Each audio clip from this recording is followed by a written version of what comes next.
po tayo kani nga cook na to kanang chicken dako nga chicken cook ato na po ning bison diri.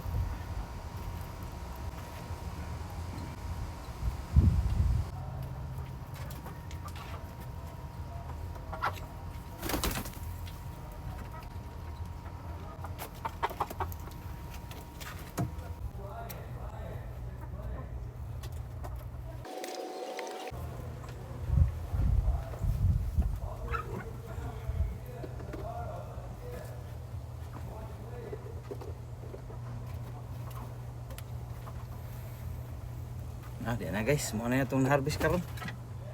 Igo ra kay ni. Tulo ka dosina may order ah. So ato ning ihato deliver ako kay schedule man 2:30 nya. Oh, hapit naman 2:30 po da. Tulo ning dali-dali on. Hey guys, thank you for watching. Salamat sa inyong pagtanaw og ganahan mo palihog lang po ko like. Bisag like lang, malipay na po ko kay ana sa akong video ani. Thank you. Thank you for watching. God bless us all.